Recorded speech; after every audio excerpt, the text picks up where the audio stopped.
Why was she so calm when everyone else was waiting to see her break? The new cadet stood by the edge of the mats, wrapping her hands with slow precision. No eye contact, no nervous glance, just the soft tearing of tape against her knuckles, each pull methodical, steady, unbothered. The room around her wasn't calm at all. The Crucible was always loud, the cavernous training hall echoing with the clatter of weights, the sharp bark of instructors, the grunts of bodies pushing past exhaustion. But that day, the noise shifted. It curved and twisted around one voice, a voice dripping with arrogance. "Look what we have here, boys. Another diversity hire sent to lower the standards." The laughter that followed was ugly. Not the laughter of joy, but of hungry cadets circling prey. Sergeant Marcus Thorne. The name alone carried weight in the barracks. He was the top of the class, the self-proclaimed king of the Crucible. A broad chest, a jaw made for posters, and the kind of swagger that demanded attention. His shadows, Jenkins and Ali, flanked him, eager to echo every word like dogs snapping at scraps. Thorne stepped forward. His boots struck the mat with confidence sharpened into cruelty. His target never looked up. She just kept wrapping her hands.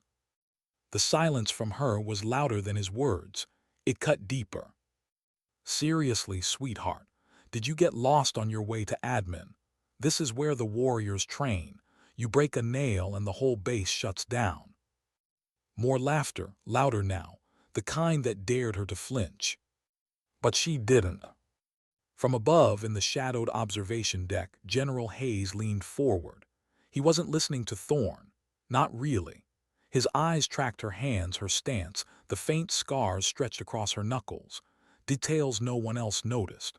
A weight shift, subtle but undeniable, the body language of someone who had learned balance not in theory, but through years of practice where mistakes meant pain, maybe even death. She wasn't ignoring Thorne. She was choosing not to acknowledge him, and that choice said more than words ever could. Thorne, of course, couldn't stand it. Her calmness was a mirror showing him what he lacked. He puffed up, voice booming, trying to fill the vacuum she created. He stepped closer, invading her space, looming like a storm that demanded thunder. "Hello, I'm talking to you." He gestured toward the watching cadets. "See, this is the problem. They send us people who can't even follow a simple conversation. How are you supposed to follow orders in the field if you can't look me in the eye?" Jenkins chuckled. Ali snorted. The rest of the cadets watched, torn between fear of Thorne and the guilty thrill of a public spectacle. This was the Academy's social law in motion. Strength was loud, weakness was silent, and silence never won. But that afternoon, silence fought back. The woman finally looked up. Her eyes, gray, cool, steady, locked onto Thorne for one brief, unreadable moment.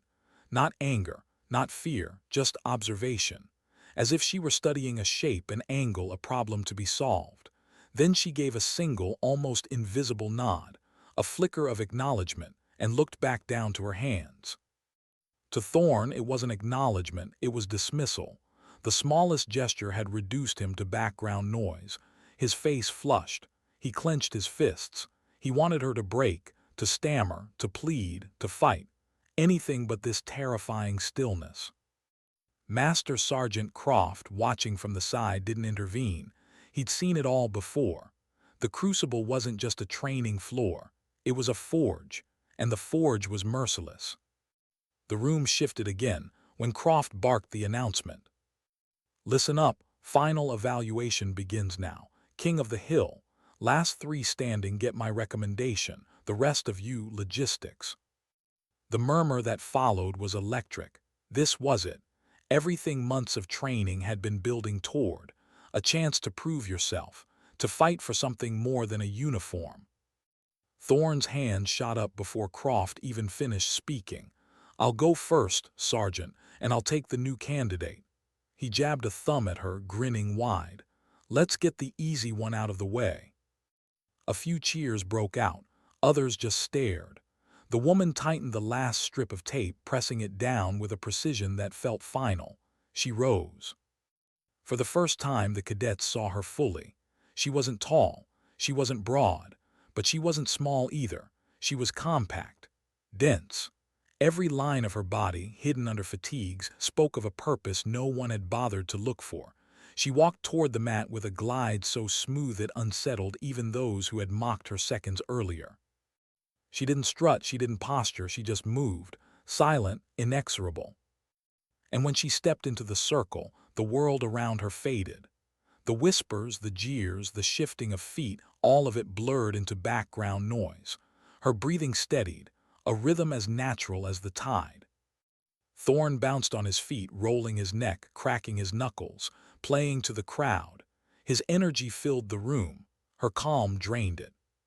Two worlds collided on that mat, noise versus silence. The fight began not with a bell, but with his charge. Thorne exploded forward, a fist cocked back, a roar tearing from his chest. To the cadets, it looked unstoppable, pure speed, pure power, the kind of strike that had ended sparring matches before they even began. But the impact never came. At the last second she moved. Not a dodge, not a block, an evaporation. She pivoted 15 degrees, just enough. His fist cut through air. Her hand cupped his elbow, her fingers landing with surgical precision on a nerve cluster. Her other hand pressed his hip, guiding him, not stopping him. His own force betrayed him. He stumbled past her, balance stolen, pride wobbling with it. The crowd went silent. Thorne spun, face burning, humiliation twisting into rage. He roared again, this time abandoning control. Wild fists, wild fury. That was the opening she had been waiting for. She flowed beneath his arm, liquid, inevitable. Her grip found his wrist, her body rotated, her center dropped. In a single, seamless motion she threw him, not just a fall, a perfect arc of leverage. His body hung weightless, caught in a truth physics would never apologize for. And then he hit the mat. The sound echoed deep, final, undeniable. She was already on him, knee pinning his shoulder, arm locked so tightly that one more ounce of pressure would have shattered it. It was over. 3 seconds, that was all it took, and she hadn't thrown a single punch. She hadn't said a single word. The silence afterward was deafening. Cadets froze, mouths open, eyes wide.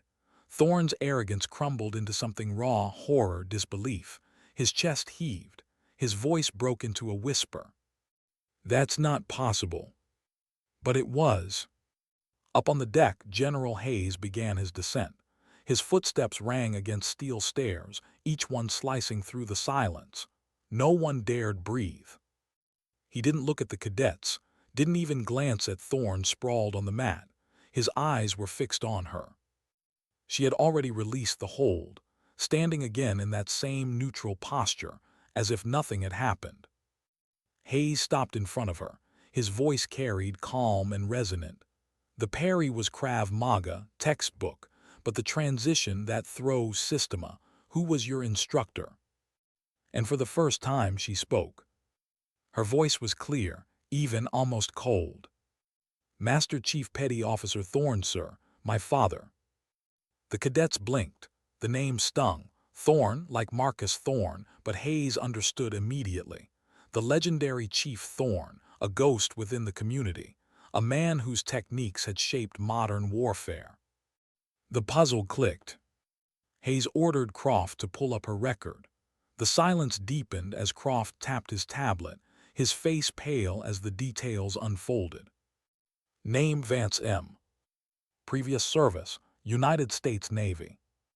Rank Chief Petty Officer. Unit, Naval Special Warfare Development Group. DevGru, SEAL Team 6. The air in the Crucible shifted, jaws clenched, hearts dropped. Croft read on, voice faltering under the weight of each word. Navy Cross, Silver Star with 2 oak leaf clusters, Purple Heart. Combat hours classified, estimated over 2,000.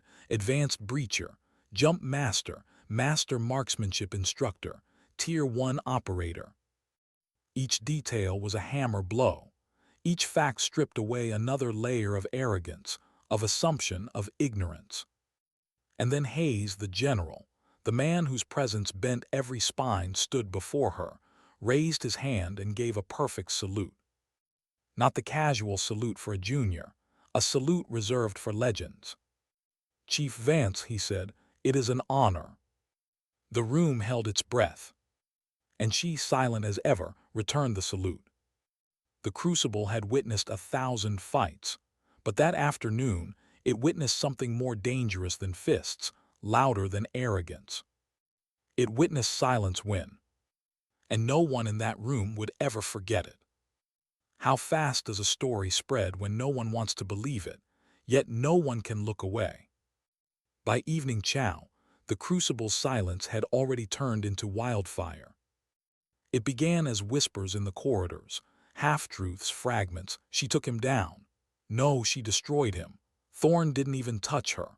By the time the trays clattered in the mess hall, the whispers had become legend. Every cadet repeated the tale with wide eyes, adding new layers to the myth. She didn't throw a punch. The general was there. He saluted her. For months, the cadets had lived inside a hierarchy built on volume. Whoever shouted the loudest, boasted the strongest, strutted the hardest, they ruled. That day, silence cracked the foundation. Thorne didn't eat with them. He sat at the end of the table, untouched food cooling on his tray, eyes locked on nothing. His two shadows, Jenkins and Ali, had lost their bark. They stared at their meals, shrinking into their seats, stripped of the reflected glory they once borrowed from his arrogance. Across the room she sat with quiet indifference. Vance.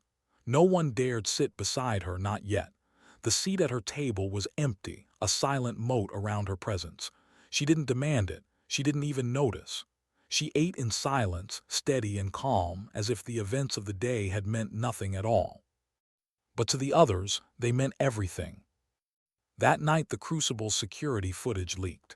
No one admitted to doing it, though everyone suspected Croft's office wasn't as secure as it should have been. On dozens of tablets, the grainy video played, and replayed, and replayed again. Frame by frame, cadets studied the impossible, her pivot, the redirection, the throw, Thorne's helpless fall. The sequence lasted 3 seconds, but it rewrote the unspoken law of the academy. One cadet whispered as he watched, "She's a ghost." The name stuck. By lights out, she wasn't just Vance anymore. She was the ghost of the Crucible. But names don't soften humiliation, they sharpen it. Marcus Thorne lay awake in his bunk, staring at the ceiling, his body aching but his pride aching more. All his life he had believed he was the strongest, the loudest, the best. That belief had carried him through drills, through bruises, through exhaustion. It had made him king. And she had erased it, effortlessly, publicly. The room was quiet, cadets shifting restlessly in their bunks, but Thorne's silence was louder than all of them. In his chest, shame coiled like barbed wire. He tried to summon excuses. She cheated. She was lucky. He slipped. But each excuse dissolved in the memory of her eyes, those calm, gray eyes that had seen him, truly seen him, and dismissed him as nothing. He clenched his fists under the blanket. The humiliation wasn't just in losing. It was in realizing he had never been what he thought he was. And worse, everyone else now knew it too. The next morning the Crucible felt different, not louder, not rowdier, quieter. When Vance entered, cadets shifted, parted.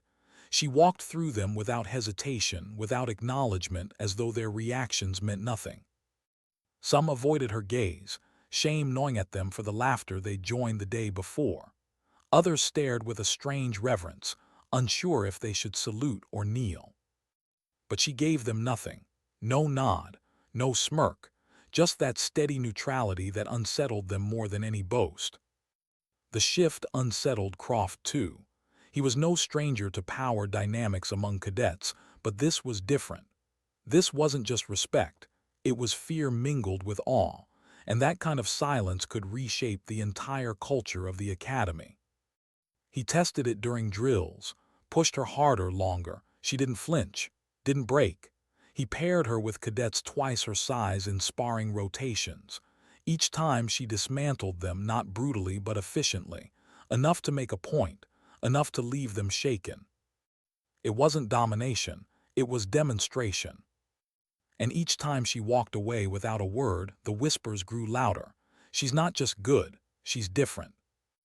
General Hayes watched the shift unfold from a distance. In his decades of service, he'd seen arrogance broken before, but rarely had he seen it replaced by something so profound, so permanent. Vance wasn't teaching by design. She was teaching by existence. But not everyone learned the same way. Thorne couldn't escape the weight of his downfall.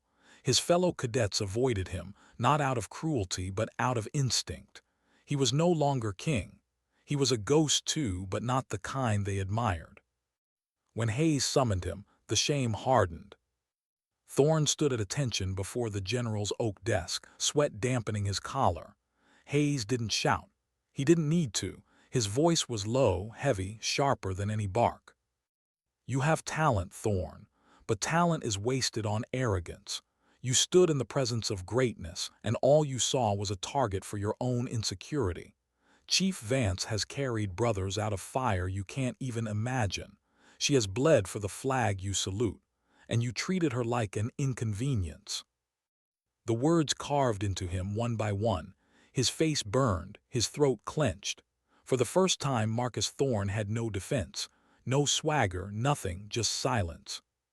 The punishment was swift, stripped of cadet command, academic probation, but the official sentence was nothing compared to the invisible one.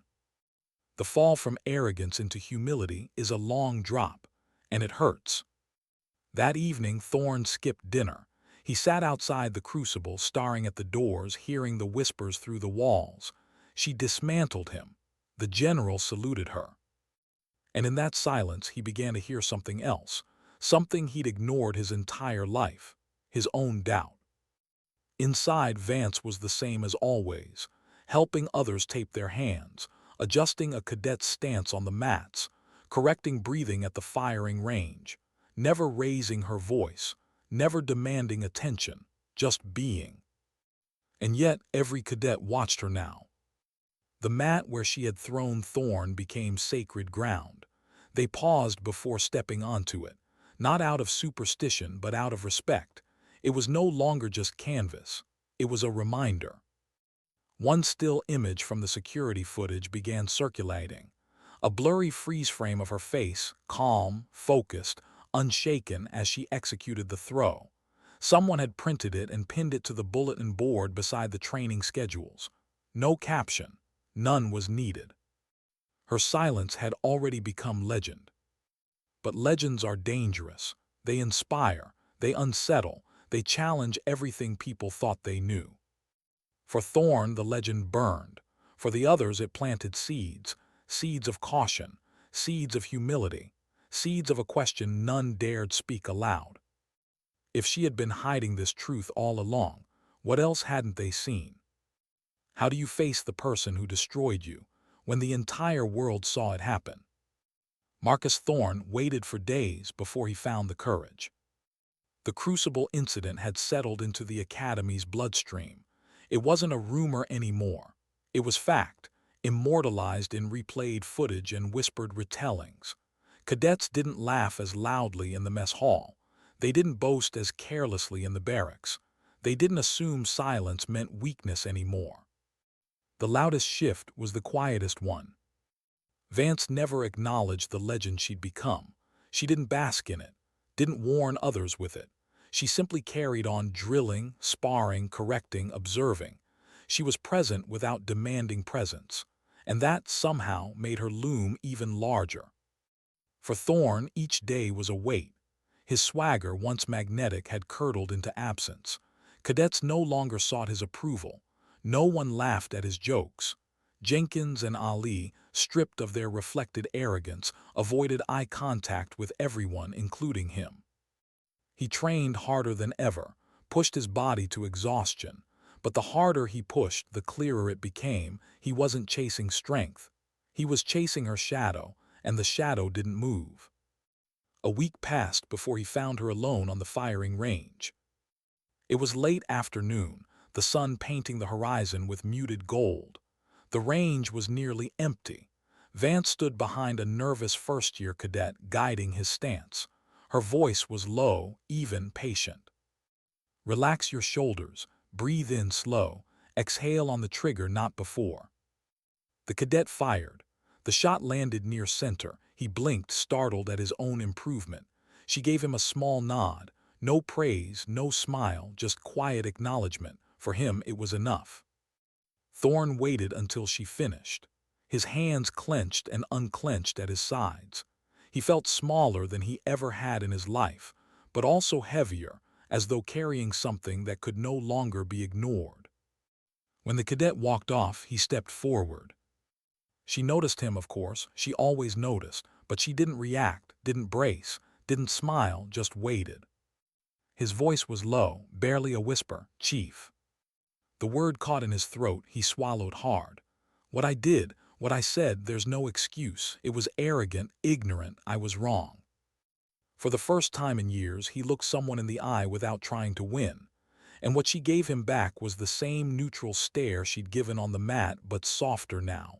Not judgment, not forgiveness, just a mirror. "We all have blind spots, cadet," she said finally. Her voice carried no edge. "The important thing is to learn from them, focus on the training." Then she turned back to another cadet struggling with a rifle grip, leaving Thorne standing there with his shame. But for the first time, the weight on his chest felt lighter. Her lack of vindictiveness was its own lesson. She didn't need his apology, but she accepted it because she knew he needed to give it, and that distinction cut deeper than any rebuke. The days that followed revealed something none of the cadets expected. Vance wasn't just a ghost, she was a teacher. Not formally, not with rank or title, but in every quiet correction, every patient adjustment, every silent demonstration, she carved a new culture into the academy. Cadets began to seek her out not in crowds but in singles, pairs. They'd wait until drills were done, until instructors weren't looking. Then they ask, "How do you hold the guard like that? What do you see when you watch an opponent? How do you breathe when your hands shake?" She never lectured, never made speeches. She showed. She explained in few words. She let them fail, then showed them why. She was precise, sometimes brutally so, but never unkind. Her advice wasn't about winning fights. It was about surviving them. One cadet asked, "How do you know when to strike?" Her answer was simple, "When you've already won in your head." Another asked, "What if you're afraid?" "Then you're alive," she said. "Fear is information, don't throw it away." Her words traveled through the ranks, not in announcements but in echoes. The cadets repeated them to each other during night watches, during chow lines, during laps around the track. A new language began to take root, one of observation, precision, humility. And in the background, Thorne watched. He didn't try to reclaim his crown. He knew it was gone. Instead, he listened, learned. For the first time, he noticed the tremor in his hands before a shot, the way his stance betrayed impatience, the blind spot he'd never acknowledged. He didn't speak of it, but the silence between him and Vance shifted. She didn't treat him differently. She didn't coddle him. But when their eyes met across the Crucible, there was no longer dismissal. There was recognition. Croft, hardened by decades, noticed the change too. He'd once let Thorne's arrogance burn unchecked, convinced that ego was part of forging warriors. But watching Vance, he saw another kind of fire, quieter, controlled, deadlier. He began structuring drills differently, pairing cadets not by strength but by temperament, encouraging observation over posturing, and though he'd never admit it, he borrowed from her silence. The Crucible changed. It wasn't overnight. Arrogance still flared, voices still rose, but slowly cadets began pausing before mocking the quiet ones. Slowly they stopped mistaking silence for weakness. Slowly they learned that the loudest in the room wasn't always the strongest. For Vance, it was simply life repeating itself. She lived in shadows before, operated in silence, fought in places no one spoke of afterward. Here, she wasn't on a mission, but her presence was one, and though she never sought to lead, she led anyway. At night, when the cadets whispered about her medals, her battles, her scars, she lay awake in her bunk, staring at the ceiling. They thought of her as invincible, legendary, ghost-like. But in her silence, she carried a different weight. She remembered faces, voices, brothers lost in fire. She remembered the crack of gunfire that still rang in her bones, the flash of explosions that lit up her dreams. Her medals weren't victories, they were gravestones. The cadets couldn't see that. Maybe they shouldn't, but it was why she stayed silent, why she never glorified her past. Her silence wasn't emptiness, it was memory. And it was heavier than any burden Thorne or the others had ever known. Yet when she rose in the morning, when she stepped onto the mats, when she guided a trembling cadet's hands, she carried that weight with grace. She carried it so they wouldn't have to. That was the part they never saw, and that was the part that made her stronger than all of them. How long does it take for a single moment to become legend? In the academy, it took less than a week. The Crucible incident didn't fade with time. It deepened. It changed shape. Like stone smoothed by water, it became sharper the more it was told. Cadets who hadn't been there spoke as if they had, adding detail, adding color, adding weight. She dismantled him in 3 seconds. She never broke a sweat. She didn't even touch him, she redirected him. The general saluted her. It wasn't just a fight anymore. It was a story, a parable. And the story began to live its own life. In the mess hall, Thorne's name was no longer followed by admiration. It was followed by silence, not ridicule, silence, as if to say, this is what happens when arrogance meets reality. On the range, cadets whispered her corrections to each other. They repeated her words as if they were doctrine. Fear is information. Win in your head before you strike. Silence isn't weakness, it's focus. On the mats, cadets paused before sparring in the corner where she had thrown him. Some touched the mat there like it was sacred ground. The corner earned a name, Vance's corner. The security footage still circulated, grainy and ghost-like. A single freeze frame of her calm expression during the throw appeared on the Crucible bulletin board. No caption. None was needed. Croft saw it all and let it happen. He was a man of few illusions, and he knew that no lecture could shape cadets the way that moment had. He used to bark at them, strength is everything, win or be forgotten. Now he found himself holding his tongue, because she was teaching something he hadn't, something quieter, something better. But not everyone understood it. Late at night, in whispered conversations under the covers of their bunks, the cadets speculated about who she really was. Dev Gru, that means SEAL Team 6. No way, that's just a code name. 2,000 combat hours, that's impossible. She's killed people, dozens, hundreds. The numbers frightened them, the mystery frightened them more.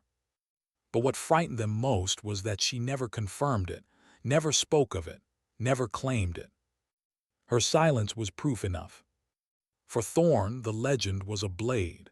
It cut every time he heard it, every time he saw the way cadets glanced at her with awe and at him with pity. But as the days turned to weeks, he began to understand something. The legend wasn't about her victory over him. It was about her control. She hadn't humiliated him with words. She hadn't mocked him. She hadn't broken him for entertainment. She had simply shown him and everyone else that arrogance was fragile. And in some painful, twisted way, he was grateful. Because she could have destroyed him. Instead, she dismantled him. There was a difference. That difference kept him alive in the program. One evening, Croft summoned Thorne privately. The Master Sergeant's voice was gravel, his face unreadable. You were broken. I thought that was the end of you, but you're still here. Do you know why? Thorne shook his head. Because she let you walk away with your pride bruised, not your bones shattered. That was mercy, cadet. Mercy you didn't deserve. Learn from it, or waste it. The words sank deep. They didn't erase the shame, but they gave it shape. From then on, Thorne's silence matched hers. He stopped chasing eyes, stopped demanding laughter. He trained quietly, fiercely, as if every rep was penance. And though he never asked for her guidance, he began to study her. The way she moved, the way she observed, the way she never wasted a word or a step. For the others, she became more than a cadet. She became a compass. When morale broke during forced marches, they remembered her pace, steady, unyielding. When exhaustion made their arms shake during push-ups, they remembered her calm in the Crucible. When Croft barked at them to stop whining, they remembered her silence. She didn't intend to lead, she simply lived, and in living she changed them. But change doesn't come without cost. At night, Vance lay in her bunk and closed her eyes. The barracks filled with the soft snores of cadets too tired to dream. But her dreams never let her rest. She saw faces, names she never spoke, the ones who hadn't walked away, brothers who had bled out in her arms, a sister who never made it past a raid, voices that still echoed in the gunfire of her memory. Her silence during the day wasn't strength alone, it was protection. If she spoke too much, the memories would spill out, and she couldn't let them. She wasn't here to be worshipped. She wasn't here to be a legend. She was here on assignment. Quiet, precise, deliberate. Embedded to observe, to refine training doctrine from the inside. That was the truth General Hayes knew. But the cadets didn't know, and maybe they shouldn't. Because if they knew the cost of her medals, the weight of her scars, the truth of her silence, they might not see her as a ghost anymore. They might see her as something worse. Haunted. Still, the legend grew. 1 month after the Crucible incident, Croft began his first lecture with new candidates. He didn't shout, didn't threaten. Instead, he played the leaked footage on the projector. They watched Thorne swagger. They watched Vance dismantle him. They watched silence win. Then Croft turned to the wide-eyed recruits. His voice dropped low. Lesson 1. The most dangerous person in any room is the one you underestimate. The true warrior doesn't need to speak. Their competence speaks for them. Become competent enough that you no longer feel the need to prove it. The cadets scribbled the words like scripture. The ghost of the Crucible had become more than a story. It had become doctrine. Thorne sat in the back of that lecture listening. The clip played, showing his arrogance immortalized, his defeat replayed endlessly. It should have crushed him, but instead it became his reminder, his fuel. When the lights came up, he didn't look at anyone else. He looked at her. She wasn't watching the screen. She wasn't basking in the myth. She was staring straight ahead, her jaw tight, her expression unreadable. And in that moment, he realized something he hadn't before. She wasn't proud of the legend. She was enduring it. The cadets saw a ghost, a myth, a standard to chase. But Thorne, broken and rebuilt, saw the truth. She wasn't untouchable. She wasn't invincible. She was a soldier carrying a silence heavier than they could imagine. And for the first time in his life, Marcus Thorne felt something stronger than pride. Respect. What do you see when someone never talks about their past? The cadets saw mystery, the instructors saw discipline, but Vance's silence wasn't absence, it was gravity. The longer she stayed at the academy, the more her silence shaped the atmosphere. It wasn't that she avoided speaking, she spoke when needed, concise, sharp, always correct, but she never drifted into stories, never lingered on before. And yet, late at night, when exhaustion left cadets too raw to hide their curiosity, they whispered about it. She's killed people, hasn't she? Not just killed, she's led missions. DevGru doesn't take anyone below gods. She has scars. I saw one on her shoulder in the showers. Looked like a bullet. Purple Heart, right? That means she was hit. The whispers always carried awe, but none of them considered the weight behind those words. To them, it was myth. To her, it was memory. Vance never corrected them. She simply carried on. Each morning, each drill, each march, the same quiet consistency. But at night, her eyes sometimes stayed open long after the others drifted into sleep. Because the past didn't sleep. It came back in flashes. The sound of a helicopter rotor chopping over black water, the thrum of adrenaline when a door was about to be breached, the heat of desert sand against her cheek as rounds hissed overhead, the silence after an explosion when she realized one of her brothers wasn't breathing. The cadets called her the ghost. They didn't know how close to the truth that was. But the past didn't just haunt her. It informed her. Every correction she gave, every lesson she offered was drawn from scars. When a cadet asked why she emphasized economy of movement, why not strike harder, she thought of a raid where overextension had left a teammate exposed. He didn't come home.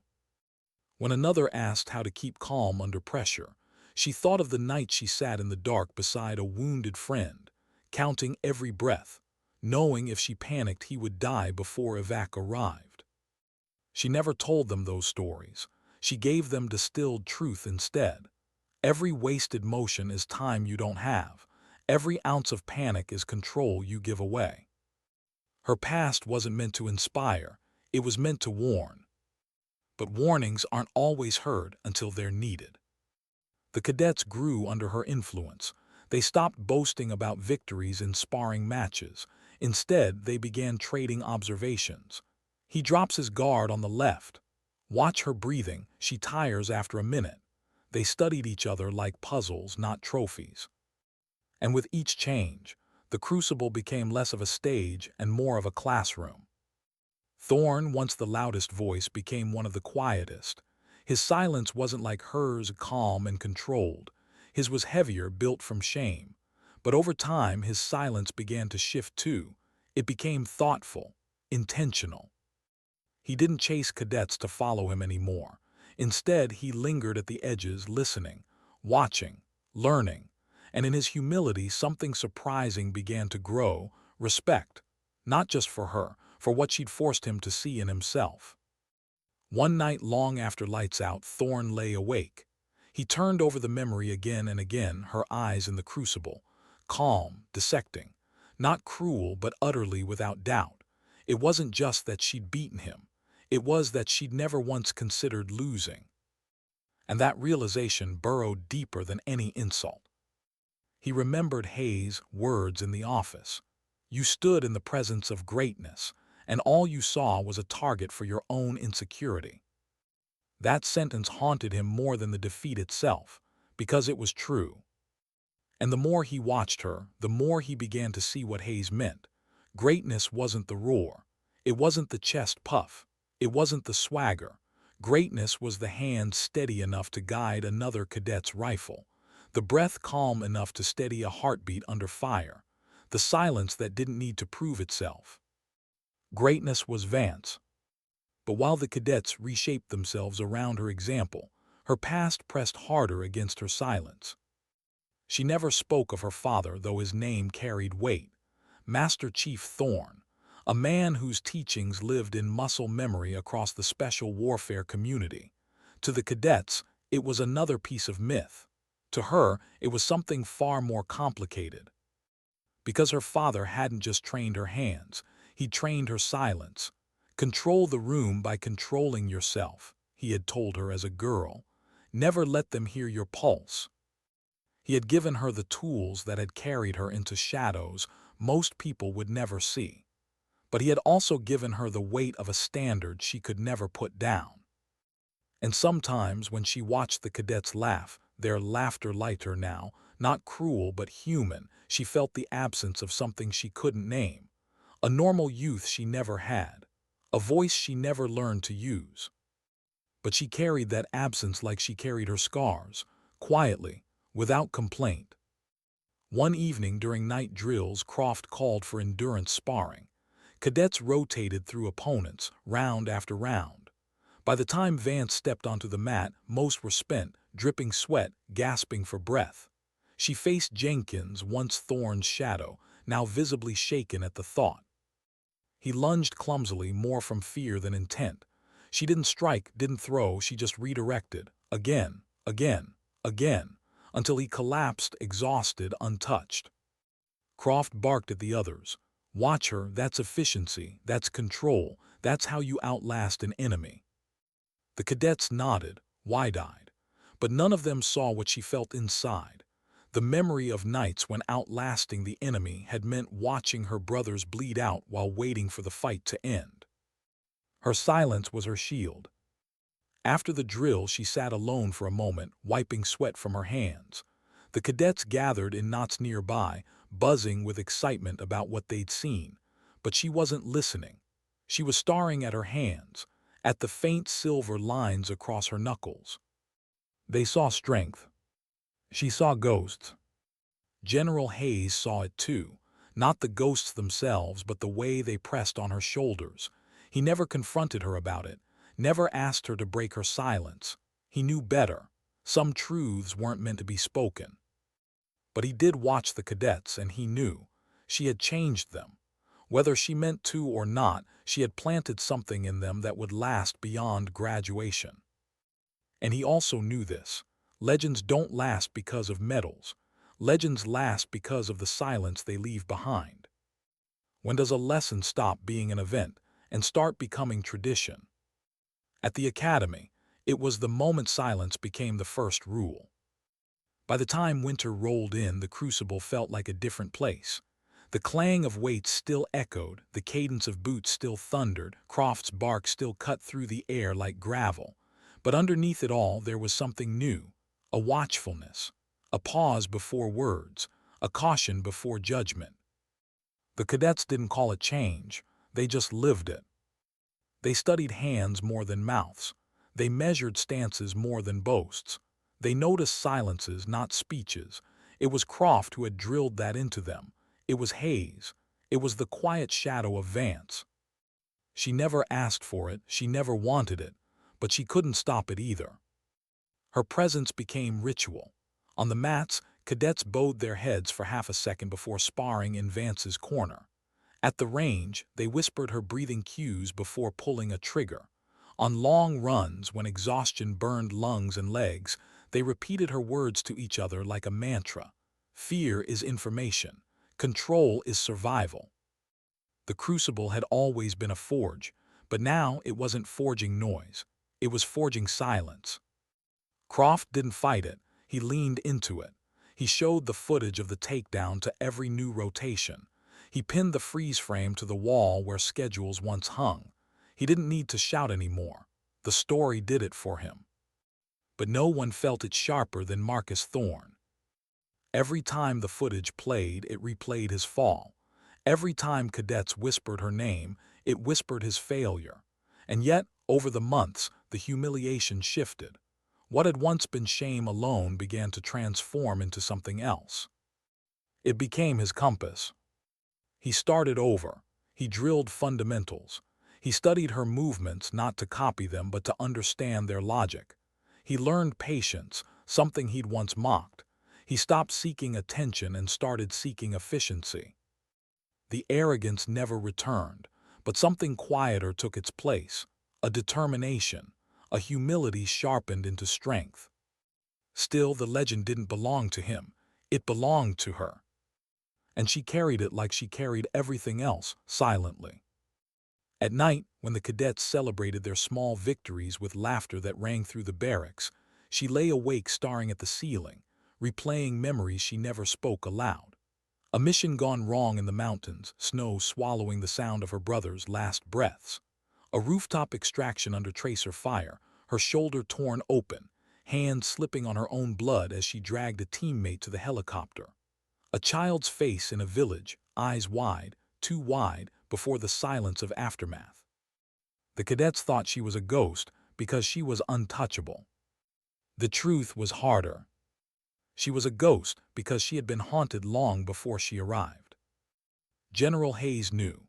He watched her carefully, his expression unreadable, but his eyes softened in rare moments when no one else was looking. He'd seen her kind before, operators who carried medals in their files and graves in their hearts. She had come here for a reason. Not just to refine officer training, not just to test cadet culture.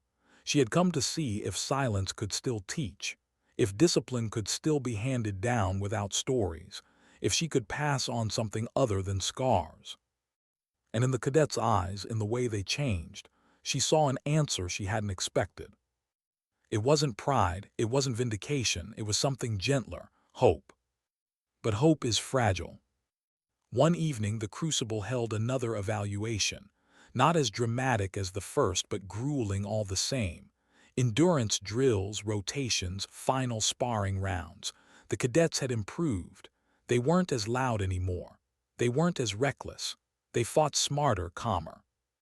And yet one cadet, a tall, eager recruit named Harper, let frustration boil over.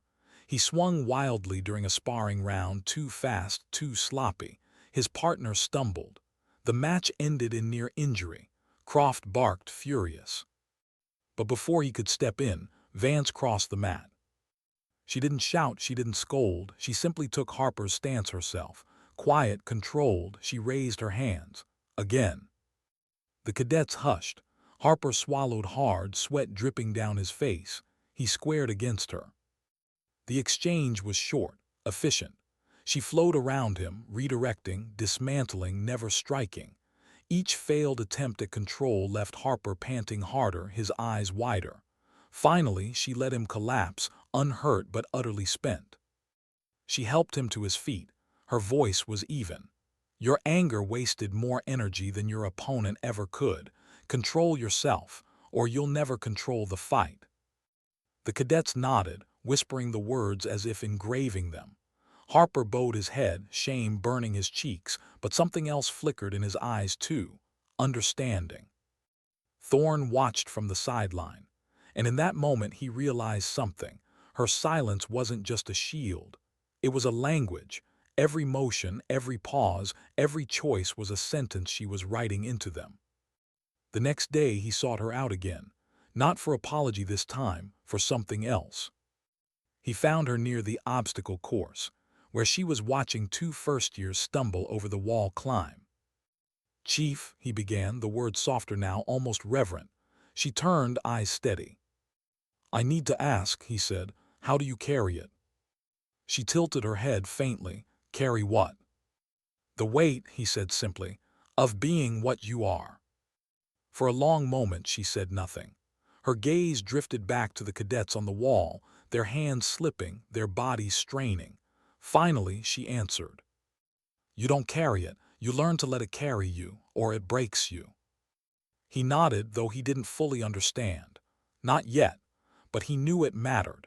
He knew it was the kind of answer he'd return to years later in silence when the world tested him. Hayes watched that exchange from the distance.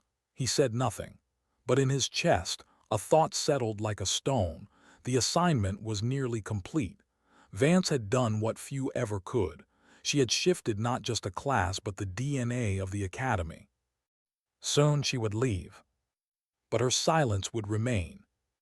How do you measure a year? In drills, in scars, in the silence that follows change. For the academy, the year was measured by one unshakable story: the day silence won. By the time spring arrived, Vance was no longer a curiosity. She was no longer just the ghost. She was part of the Crucible's very walls. Her influence didn't feel new anymore. It felt permanent. Cadets repeated her corrections without even realizing it. They steadied their breathing before firing because that's what she'd shown them. They scanned opponents' shoulders before sparring, the way she always did. They held their anger in check because they had learned, painfully, that fury burned energy faster than any enemy. No one questioned these habits. They had seeped into the marrow of the academy. Even Croft, once the embodiment of bark and brutality, had softened in his approach. Not in his tone, he still barked, still growled, still broke cadets when he had to. But beneath the gravel, he had learned to let silence do some of the work. He no longer filled every gap with noise. He had seen what silence could teach. General Hayes noticed the same shift. He'd expected progress reports, evaluations, the typical cycle of attrition and advancement. What he got instead was a cultural transformation. A cadet corps that wasn't just stronger but sharper. Less arrogance, more observation. Less bravado, more control. He didn't credit himself. He knew the truth. The change had come from her. And soon she would be leaving. The cadets didn't know it yet, but Hayes did. Vance's assignment had been temporary from the start. She hadn't come to graduate. She had come to observe, to refine, to test the academy from the inside, and she had succeeded. But with success came departure. For Vance, the knowledge pressed quietly against her chest. She had been here long enough to feel the shift, long enough to see faces she had trained, cadets she had watched grow. She wasn't sentimental, not outwardly, but she felt the weight of what leaving meant. Because they still saw her as untouchable. They still saw her as a ghost. They didn't see the woman who woke at night with old memories burning like wounds that never closed. They didn't see the scars beneath her silence. And she would never let them. Graduation loomed. The campus buzzed with preparation. Families arrived, proud and restless. Cadets pressed uniforms, polished boots, rehearsed salutes. The air carried both relief and tension, the end of one chapter, the beginning of another. Thorne stood among them, his posture straighter, his face calmer. He had changed the most. The arrogance was gone. What had replaced it wasn't flashy, it wasn't loud, but it was steady.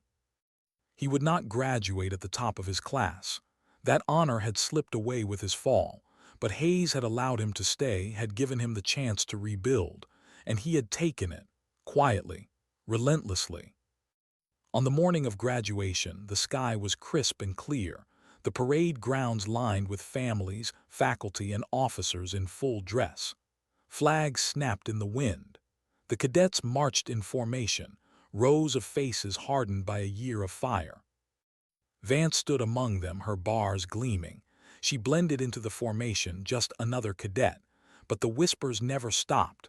The ghost was there, the one who had humbled the strongest, the one the general himself had saluted. When the names were called, one by one, the cadets crossed the stage. Some walked tall, others walked shaking.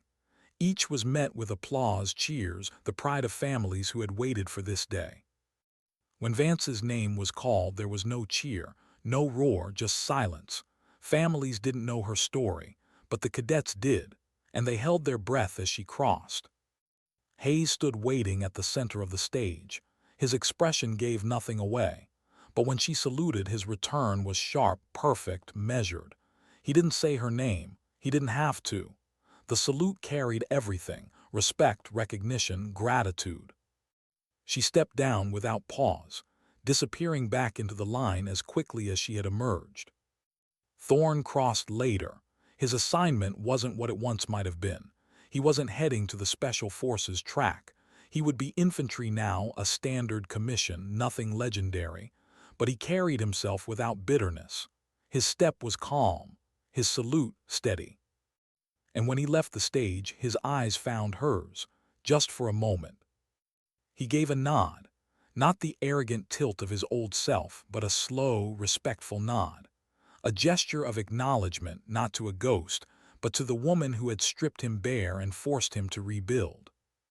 For Vance, that nod meant more than he knew, because it wasn't about forgiveness. It was about understanding, and understanding was the rarest thing she ever received. The ceremony ended.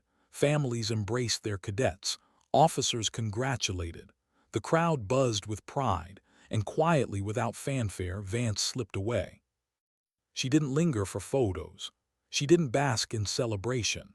She walked across the manicured lawns, past the gathered families, past the flags snapping in the wind. The cadets saw her go. None followed. None tried to stop her. They knew instinctively that the ghost didn't belong to them. She belonged to silence. That night the Crucible was empty, but in the dorms whispers filled the dark, not of arrogance anymore, not of humiliation, but of lessons. She said fear is information. She said don't waste emotion. She said control yourself, or you lose the fight. They repeated the words softly, almost like prayers, and in their voices her presence lived on. Croft prepared his notes for the next cycle of cadets. He didn't write anything new. He didn't need to. The story was already there. He would play the footage. He would tell them about the ghost. He would let silence do the teaching. Hayes, alone in his office, signed her transfer papers. His pen scratched against the page, but his thoughts lingered on her. She had done more than shift a class. She had planted a standard, not written in doctrine, not stamped in manuals, but etched in memory. And memory lasts longer than orders. Marcus Thorne sat in his bunk that evening, staring at his hands. They didn't shake anymore. He wasn't proud. He wasn't broken. He was ready, not for glory, not for legend, for the work ahead. Because that was the lesson she had left him with. Greatness wasn't the roar. It wasn't the swagger. It wasn't the name whispered in awe. Greatness was being prepared when no one was watching. Greatness was the silence that steadied the storm. And for the first time in his life, Marcus Thorne didn't want to be the loudest in the room. He wanted to be silent. Because he finally understood, silence wins. What lingers after someone leaves? Is it their voice, their face, or the silence that follows them? At the academy, what lingered was her absence. Weeks after graduation, cadets still spoke her name in hushed tones, not openly, not like a chant, but in whispers that slipped through barracks at night, across firing ranges, along the mats in the Crucible. They whispered it before sparring, "Remember Vance's corner." They whispered it during marksmanship drills, "Breathe like she taught." They whispered it when exhaustion pulled at their muscles, "Silence wins." The woman herself was gone, but the lessons had stayed, and the lessons didn't just live in words. They lived in pauses, in careful observations, in a culture that no longer rewarded arrogance as loudly as it once had. Croft made sure of it. On the first day of every new cycle, he dimmed the lights, projected the grainy security footage onto the Crucible wall, and let the cadets watch the 3-second dismantling that had become legend. They always reacted the same way, first with disbelief, then with awe, then with silence. When the clip ended, Croft would stand at the front of the room, arms folded, his gravel voice cutting through the hush. The loudest in the room is rarely the strongest. The quietest is the one you need to fear. Remember that. The words were simple, but the footage made them scripture. And so the legend endured. But not as a story of humiliation, not as a cautionary tale alone. It endured as a blueprint, a parable, a silent standard whispered into the marrow of the academy. The ghost of the Crucible. For Marcus Thorne, the legend never left. It followed him into every new day, into every order he carried out, into every march he led. But it didn't crush him anymore. It shaped him. He had lost everything that had once defined him, the title, the crown, the swagger. But in losing it, he found something else. He found humility. His path after graduation wasn't glamorous. Infantry, not special forces. Standard deployments, not covert missions. But he carried himself differently than most who stood beside him. Where others sought to prove themselves, he sought to prepare. Where others filled silence with chatter, he filled it with thought. Where others mistook arrogance for leadership, he remembered the mat and the 3 seconds that had ended his reign. And when his men looked at him, they didn't see a ghost. They saw a steady hand, a leader who listened before he spoke, a man who had once been broken and who had rebuilt himself with silence. He never told them the story outright. He never said her name. But when they asked why he moved the way he did, why he never wasted words or energy, he would pause, look at them, and simply say, "I learned it the hard way." General Hayes knew the truth of it. From his office, he watched new classes rotate in, new cadets stumble through the same arrogance, the same posturing, the same mistakes. And each time he let Croft show the footage. He let silence teach. But in the quiet of his own mind, he reflected on the weight of what she had left behind. She hadn't just shifted a class, she had shifted an institution. Her father's name still carried echoes in the community, but her own had now surpassed it in whispers. Hayes didn't repeat her record to anyone. He didn't flaunt her medals. He didn't parade her legend. He let her silence remain her shield. Because he understood what most never would, the cost of her competence, the truth behind the medals, the faces behind the scars, the ghosts behind the ghost. And that truth wasn't for the cadets. It wasn't for the instructors. It wasn't even for him. It was hers. She had given them enough. Years later, cadets would still talk about her. The story would mutate, details bent by time. Some would claim she'd thrown Thorne across the mat like a ragdoll. Others would say she'd beaten 3 men at once. The myths would grow, as myths always do. But beneath the exaggeration, the heart of it remained. She had proven that silence could win. And that proof was all that mattered. Marcus Thorne carried it into every order he gave, every soldier he led. Croft carried it into every lecture, every training cycle. Hayes carried it in the knowledge that change had taken root where words never could.